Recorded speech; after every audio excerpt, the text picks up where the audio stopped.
n'a constitutionnaliste basé dans la FCC, mais ils ne viennent pas pourquoi. Ils le savent jusqu'à là, président de la République n'a violé, je te dis, il n'a violé mais la serment juge, il a violé l'article 159 de la Constitution. En quoi? En quoi? On pourrait lire la Constitution, c'est mieux. Zéla. On va lire ça. Ce qui va que tu violer la Constitution, c'est un article. C'est un article qui est violé. Jusque-là, constitutionnaliste à mon côté, il y a FC, ça a le débat sur les articles de la Constitution. Ça a gagné cours Constitution. Ça peut gagner. Aïe, Sabiso, gestion na Ezakindeni. Abima Sabiso. Pourquoi est-ce que Azwaki poste wana ya présidence, il y a commission, il y a finance? C'est parce que il avait donné sa voix pour Kimuta. Il avait vendu cette ville.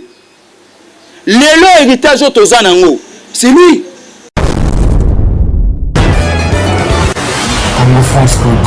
Merci beaucoup, vous qui êtes à la diaspora congolaise. Vous êtes très branchés, vous êtes en train de nous suivre sur les www.congofrance.com. Merci une fois de plus. Bonjour, bonsoir, mesdames et messieurs, ça dépend de l'heure que vous nous suivez dans vos maisons. Merci. C'est encore moi, votre servante Josephat Mwanda. Je suis là encore face, il y a mon combattant, il y a UDPS, Kert Lukwamusu. L'autre fois, j'espère qu'on a eu à parler avec lui ensemble sur Makamako Likambo Canabiso. Et puis surtout, il est aussi membre de l'UDPS, parti Oyoapi, Mokondamboka Félix Antoine Tshisekedi Tshilombo Abimela, parce que pour l'instant, il est le président de la nation et non de l'UDPS. Ensemble avec lui, nous allons parler, Tokolobela vraiment, Maïmako Likambo Canabiso, République démocratique du Congo. Et surtout que ça fait 2 années, l'année passée, l'UDPS chantait toujours le peuple d'abord. Ozaki Vision, il y a le père Etienne Tshisekedi, père de la démocratie, père à son âme. Ndenge Azaka toujours colové là, état de droit, la démocratie, le peuple d'abord, idéologie, le peuple d'abord. Est-ce que les lots basaline à pouvoir, le peuple d'abord gagne vraiment selon Bango slogan. Tous ensemble avec lui, Mitune Kozara Yabiso, Biano et Kozara Yaye. Sans plus tarder, Topesimbote, bon mesano après Tokozong sa micro et pas dans pour la série à la question. Nous croyons tous Kert bon. Kimia maman. Merci beaucoup. Parlons l'union sacrée. L'union sacrée aux Alaki. Vous avez vision chère ya mokonza mboka o lelo esenga ki bazali o bazan a besoin qu'on travaille pour na intérêt à nation, intérêt à population. Tout le monde mokonza mboka créé qui union sacrée ba adhérer sur vision na ye. Kasi ndeko Kert union sacrée ebelé à population ba kolela. Ebelé à population ba koloba rien n'a changé. To alternance ezouama. 2 ans passés, bien que Mokonzambo Kaemo Lobaki à mettre fin à la coalition, alors qu'il travaille comme il se doit, parce que pour lui, Bandeko Yanga FCC, pardon, Bazaraki, Lelo a créé les bisous Union Sacrée. Union Sacrée, bien que le gouvernement n'a pas limité à quoi boucher, on est le côté carte. Lelo sont bien à ta moine à mouquer, à ta intellectuel, à Morotuni Bango. C'est quoi les visions, il y a chef de l'État par rapport à Union Sacrée, bah éviter. Dites-nous un peu. L'union sacrée va aboutir à quoi? Pensez-vous que la vie sociale y a congolais les lots et allient améliorer par rapport à la vision chef de l'État en attendant gouvernement? Bon, merci d'abord pour l'opportunité au Yambinga le Panayo. Na kanisi sali moi mikolo mo ebele mais lelo eza premier numéro na année 2021. Moi petite correctif, je pense. Le nom, il faut bima mingi, et la nom. Parce que les cartes là, c'est les prénoms. En fait, la culture noire, culture africaine, Lukwamusu, c'est les noms. Question concernant l'Union africaine, l'Union sacrée. Je pense que le président de la République a été clair lors de son adresse le 6 décembre 2020. Il a dit ceci. Pendant 2 ans, j'ai eu à travailler avec les gens de l'FCC qui n'ont pas montré au moins la volonté de servir les peuples congolais. Moi, j'ai un mandat. auquel je dois répondre. J'ai un quinquennat que le peuple congolais m'avait donné. Ngandi Moutoufouna répondre. Mais qu'est-ce qu'on a pu comprendre pendant les 2 ans? Les gens de l'FCC, animés d'une mauvaise foi, parce que leur gestion des 18 ans était calamiteuse. Bah, il y a le même style pour que Bacha Bapo de bananes na Nanzela, il y a président de la République, pour réciter, pour baser la discours, il y a comme na 2023, parce que leur vision était de reprendre le contrôle du pays à la tête. Il y a magistrature suprême en 2023. C'était au moins leurs esprits. Maintenant, tant qu'on continue à Katager, pendant tout ce temps, le président de la République écoutait à chaque fois comment est-ce que le peuple souffrait. Batoubazaye Koloba, Batouba Koloba, tout le monde FCC a ridiculisé l'institution président de la République. Nous avons vu. Le président a supporté toutes ces bêtises. Et aujourd'hui, il a mis fin. C'est-à-dire, Ndenge Tozalaï Komuna, Ndeko, ministre de la Justice, Agangela Bisso que Yemei, et ça lui sous-souté. Aujourd'hui, la personne de Kabila, l'autorité morale de l'FCC, a disparu. C'est-à-dire, les gens de l'FCC ne vont plus travailler pour Kabila, ils vont maintenant travailler à la vision du chef de l'État, Nakatia Union Sacrée. Donc, contrairement à Ndenge Kezala qui conduit na Batumi Balé, Ndenge Batu FCC Batiaki Nakat Esprit Nabango, parce que avant de poser tout acte, il devrait d'abord informer M. Kabila fait sa approbation. Mais aujourd'hui, ce n'est plus le cas. Nakanisi Ndeko Mboso ou Azawana, Ndeko Mabunda servir comme leçon. Il ne va plus jamais répéter la même chose. Ndeko Rokota na primature. À quoi on ensemble, à quoi on a AFDC, à quoi on a indépendant, aux à la neutre. Autorité morale, ou on a la personne de l'autorité morale, le titre de l'autorité morale a disparu. C'est fini. D'ailleurs, la vision du chef est claire. Maintenant, l'union sacrée, nous allons travailler pour le bien-être du peuple congolais. C'est ça la vision. Tout dans les sous-soutés visés à Nini. Visés à travailler pour le bien-être du peuple congolais.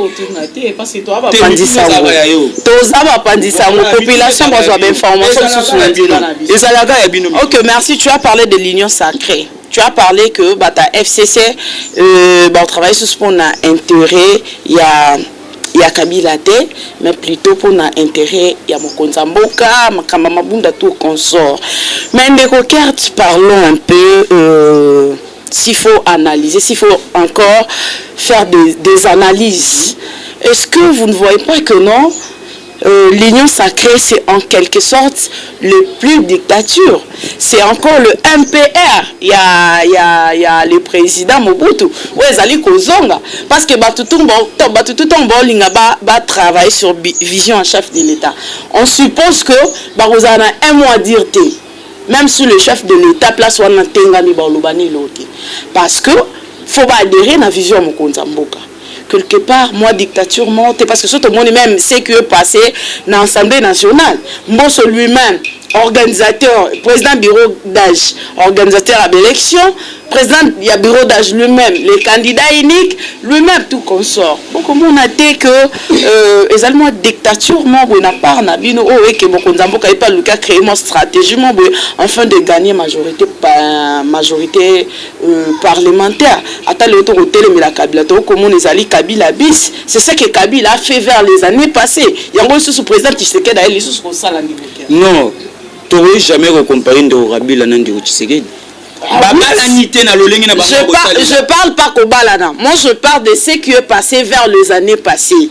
Où il est qui l'année passée. Ce que Kabila fait de prendre un député, il y a un parti politique qui nous a imposé, on a perdu. C'est ce qui s'est fait en l'union sacrée. Mais vous le faites sagement. Vous parlez de l'imposition de M. Kabila, mais ici on n'impose personne. Tout le monde est clair. Tout le monde est libre. Jeannette a adhéré. Est-ce que c'est qui est passé à l'Assemblée nationale? Elle est claire. C'est papa, maman, baza libre. Ce qui s'est fait dans l'Assemblée nationale, ceux qui battent Kolobanabiso qui est violé, ça va. Ceux qui battent Kolobanabiso qui est violé, constitution, battent sa article. Battent sa article qui est violé.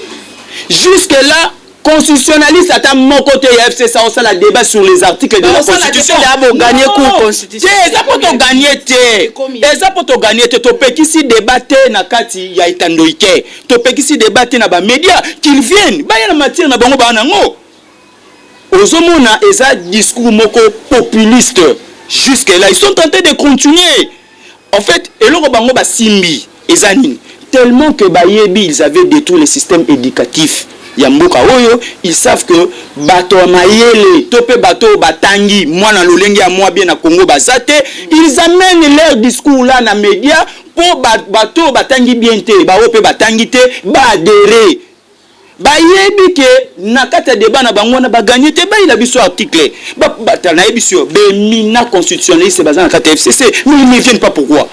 Ils le savent jusque-là, président de la République n'a violé. Je te dis, il n'a violé.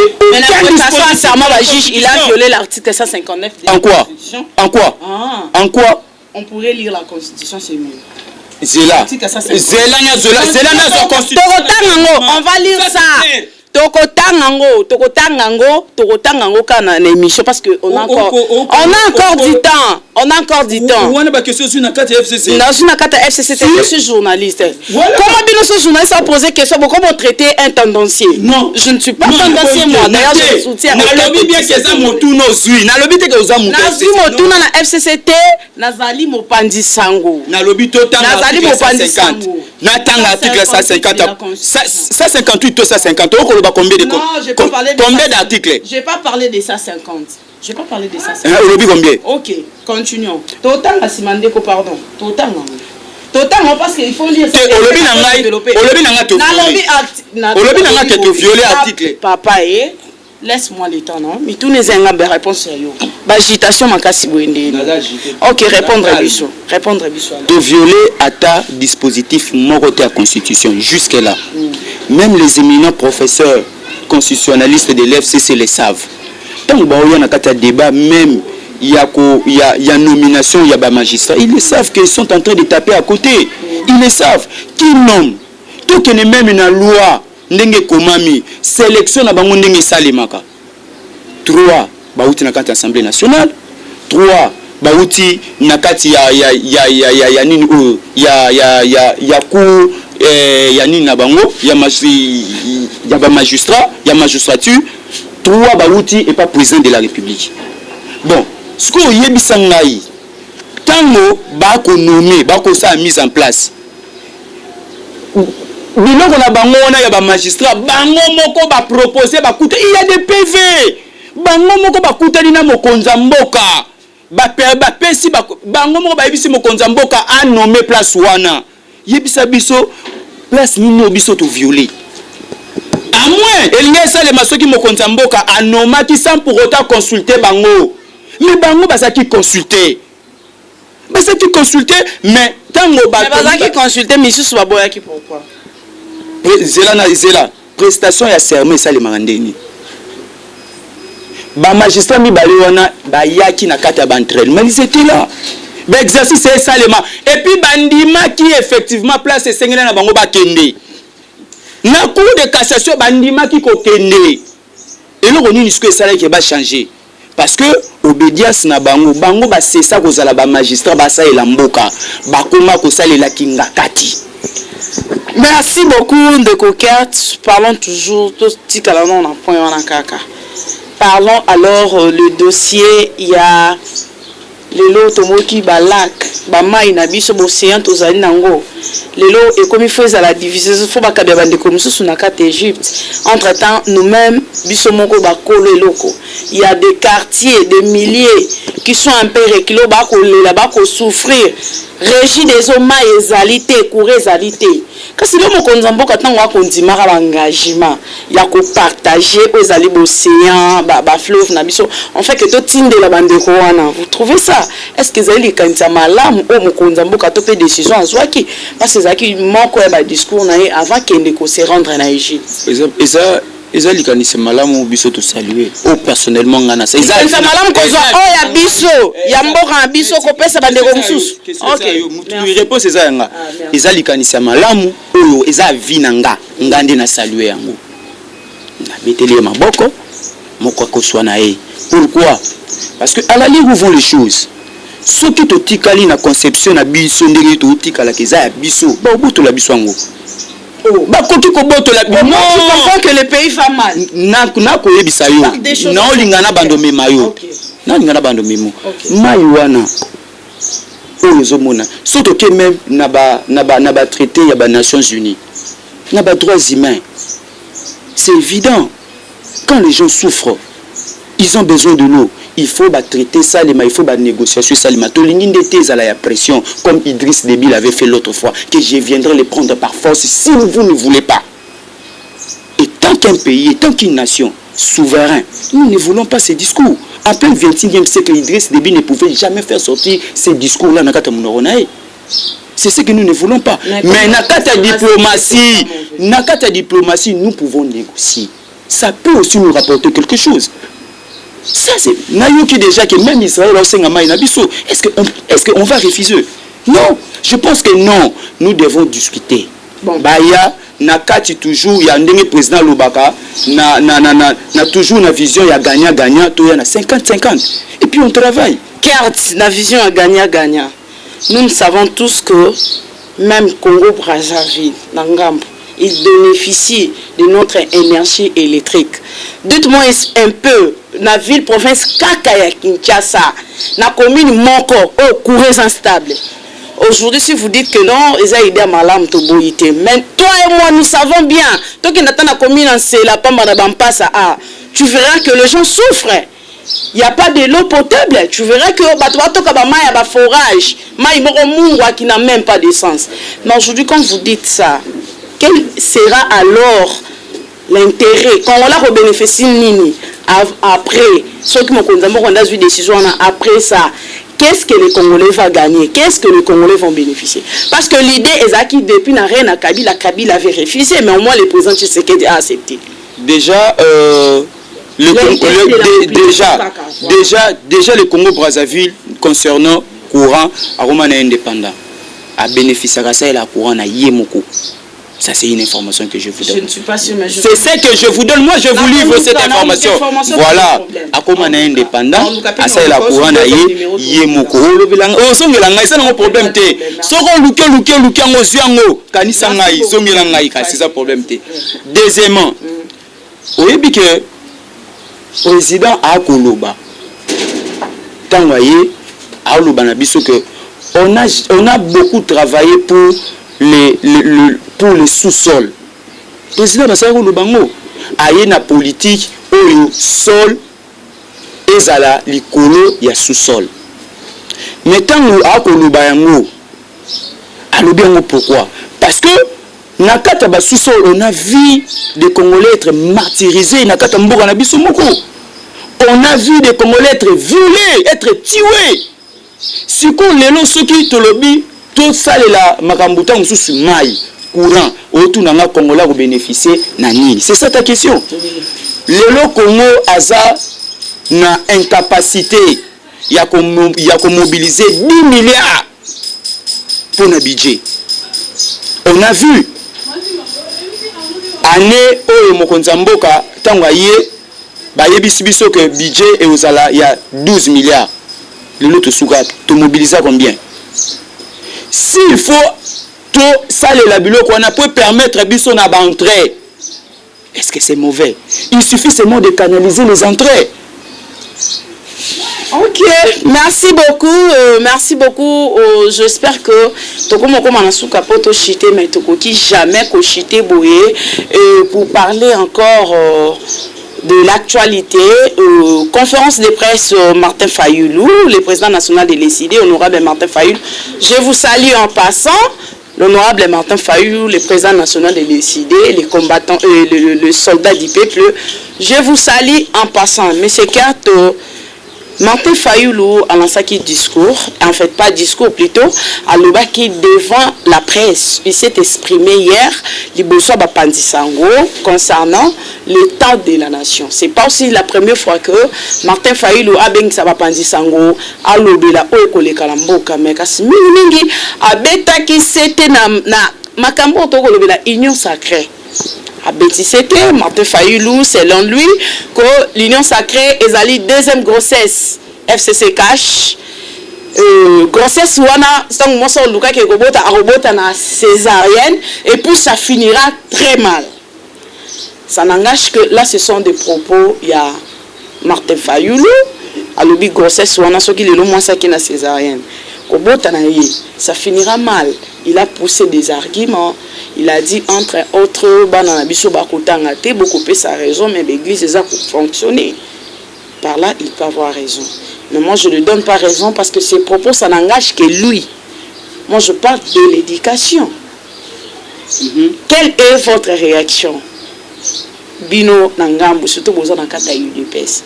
Parce que quand je parle de l'UDPS, Martin Fayoulou a parlé de la personne du président de la République.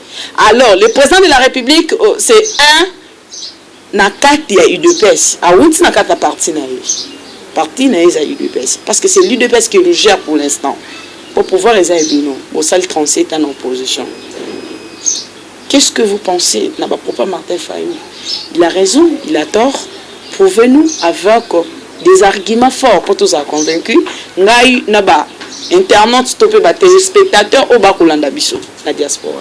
Bon na kanisi c'est son droit le plus légitime. Il y a aussi là point de presse, interview, tout ça, de réclamer et le honneur, la vérité des heures, tout ça. C'est son droit le plus légitime.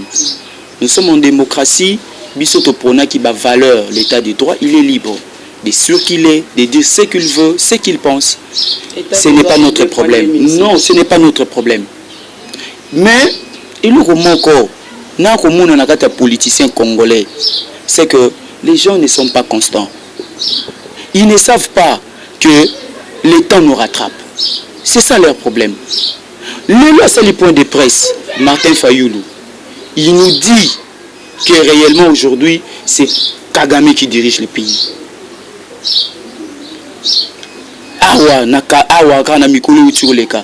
Il nous a fait croire que c'est Kabila qui dirigeait ce pays. Aujourd'hui, il nous fait voir encore. Parce que hier, il nous disait que faisons face à M. Tshisekedi. Il est devenu un dictateur résistant. Aujourd'hui, c'est Kagame qui dirige le pays. Moi, je me pose aujourd'hui la question. Martin Fayoulou est où? C'est comme si mais il fait la résistance. Moi, je me pose la question. Lorsqu'il dit de résister contre M. Tshisekedi, contre la dictature de M. Tshisekedi, l'autre fois, il nous a dit, il a traité Tshisekedi d'un pantin. Il a traité Tshisekedi d'un pantin. Mais le temps que Tshisekedi viole la constitution et ce système naïe, mais un pantin, c'est lui qui ne dirige pas le pays, c'est Kagame qui dirige le pays. Comment est-ce qu'il peut violer la constitution? Monsieur Fayoulou Alobanabiso, il trompe qui? Il est en train de tromper qui dans ce pays? Nayebi c'est moi mouké. Tant que Moussou Bao Balandakaye, Bazo Zoué le roi moi Angelou. Mais ce Martin Fayoulou a dirigé la commission des finances en 2006 dans la assemblée provinciale. Dans la assemblée provinciale, il y a Villa Kinshasa. Ayeb Sabiso, gestion na Ezakindeni. Pourquoi est-ce que Azouaki poste Wana ya présidence, il y a commission, il y a finance? C'est parce que il avait donné sa voix pour Kimuta. Il avait vendu cette ville. L'élo héritage Tozanango, c'est lui. Donc, même hier, il fait partie, il y a des détourneurs, il y a des voleurs, les gens qui ont détruit cette ville. Donc, Aza modèle T. Et puis, Nako Senga na Mokonzambo ke loko moko. Bolamu salaki, papa, lelo na koloba na motema na nga mobimba, po salinga pasi. Bolamu salaki na ndeko, Mwanda Ntemi. Est-ce que komona ngote pa Fayoulou? Zuba Zouaye, na bolingo wana, ba meme na CNPP ba traité. Souke Sili, je sais bien. L'État Luka, c'est un grand opposant. Il faut s'organiser. Non, avant dans un hôtel. Azwa pas hôtel. Non. Kenda uluke na Fadel. Na lobby. Eh bon on est en train. Oh, c'est sa maison après business. Ah, à gérant, une grande parcelle. Oh, peut-être que gérant. Aza gérant, le monsieur yebisika ka aza gérant ya Fadel House, j'accepte. Mais esprit na ye o akomi nango femme mata send pepe ndenge mondantie makendaki ba traiter ba silisi ba tie na ndako moko ba pesi si faut ba pesi ba moyen même mutuka atambola ngo ba pesa ye. Okomona même bandeko na biso ya bandundu ba ko féliciter président de la République du Sous ndenge bandeko ya Congo central ba féliciter qui est. Moi je suis né Congo, j'avais félicité le chef de l'État. Ndenge moko bandeko na biso ya grand bandundu ba féliciter ba papa merci beaucoup pour sungi biso moko ya biso mutu ebebaki osungi ye nako tuna lisusu tala secrétaire général décidé professeur de Vos Kitoko attends ça wapi Baye Bisabiso, il est devenu professeur de l'université. Comment? Et puis il enseigne où? Mais c'est un professeur à l'IPEN. Moi je t'informe, il enseigne à l'IPEN. Ah voilà, il fallait. Voilà. Et là on a ce qu'on a dit, on a posé ça. Oyebsanga Kazaki, pas un professeur na IPEN, un professeur de l'université. Derrière. Tout ça là opposition contre non armé. Tous y pouvoir. Bon les locaux posent tout même aux autres n'a pas question. Et non aux autres ça par exemple ça finaliste bande au moment tenga bo mama. Na miso ngisisi mana zubi kinanga na chata wapo. Voilà. Lelo de Vos Kitoko. Derrière ces discours, ce genre de discours, un professeur de l'université, ce que Kabila a fait dans ces pays. Azuba professeur il y a ba université a bongoli bango ba komi ba médiocre ba idiot. Pourquoi? À cause d'argent. À cause des positionnements politiques. Moi, je pense, ceci, je l'ai dit à tout haut, c'est mon opinion. Mon bateau, dans l'Assemblée nationale, le roi Basala Kamibeko. Les professeurs des universités doivent rester nakati ya ba université pour la science. Ceux qui balingi la politique, abandonner. Abandonner en gros. On ne peut pas mélanger deux professions à la fois. Sinon, les lobbies sont sur l'outil na université. Comment est-ce que ça se passe? Attendez, s'il vous plaît. Un professeur de l'université, c'est lui qui dispense les cours. Maman, les assistants, résolution TP consort. Mais les assistant pourquoi? Parce que le professeur est trop surchargé. La politique, n'a pas fait. Ils sont devenus des voleurs. Voilà. Mais, banco déclaré, salaire y a BT, 1500, 4000, tout ça. Pourquoi? Ils sont toujours dans des bureaux, en ville. Qu'est-ce qu'ils cherchent là-bas? Université Sakuna. Devos Kitoko propose sur Yabimsa. C'est irréfléchi. C'est irréfléchi. C'est ça la politique congolaise. C'est ça la classe politique congolaise. Toloba qui bien, kokanga ba porte na bango. Et si des rois boutique. Soki bakoki ko rebondir te. Kokanga na ba porte na bango. Mais c'est Fayoul, il le fera. Au moins ba discours, ba point de presse, ba nini akosala ngo tim koloye soruya. Biso na pouvoir apo Tshisekedi, candidat oya.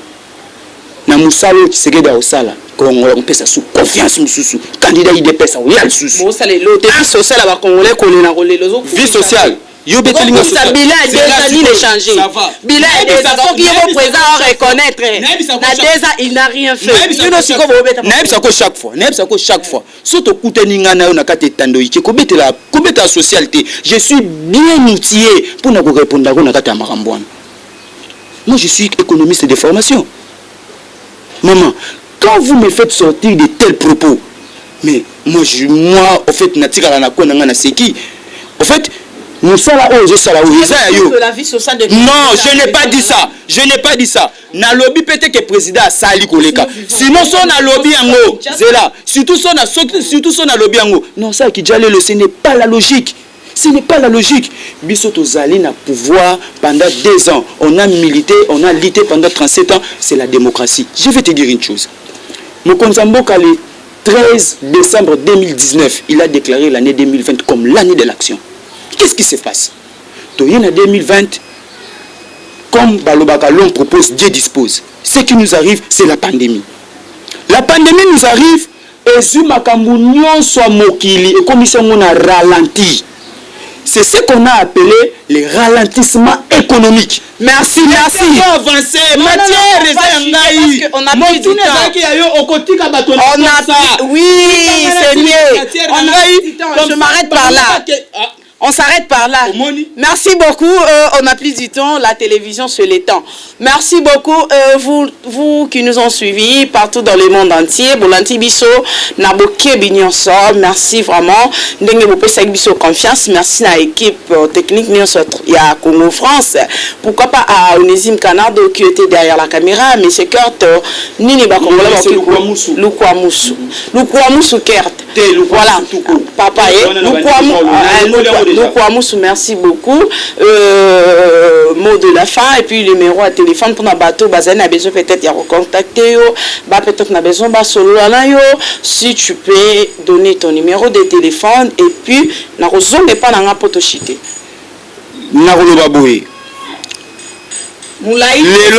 Lelo mokonzambo kapesi impulsion esengelaki bana nyonso ba Congo ba ya to sangana to travailler pour na Congo. Na division na kansi to ko otombola mboko te. Mais na kozala lisanga bomoko nde otombola mboko. C'était ça la vision du chef de l'État. C'est ça. Il veut que tout le monde soit ensemble pour que nous puissions relever les défis. Car même l'hymne national nous dit les fronts longtemps courbés. Nous devons le faire. Et nous allons le faire ensemble. Derrière les chefs de l'État, derrière l'union sacrée, c'est la vision qui va déterminer notre avenir. C'est sa vision. Merci. Dans le Bibouye, à numéro de téléphone yango plus 243 85 39 69 884 82 43 75 696. Merci beaucoup. Merci à nous revoir à la prochaine. Cette émission après fin pour aujourd'hui. Continuez toujours de s'abonner massivement. Vous ne serez pas déçus. Bino Batobolingi, beaucoup de la biso. Topé Kosa ba remarque. Bipa wapito tenga minto place to bongisi. Ba numéro na biso zali affiché na ba écran na bino. Ou soit bo komeli biso via nos comptes Instagram, Josephat Mwanza, ou encore sur nos pages officielles Facebook. Je suis là disponible à Toko Sola Kitoko. Ce poli ko finga to sola kaka parce que je vous aime beaucoup. À nous revoir à la prochaine. Bye bye.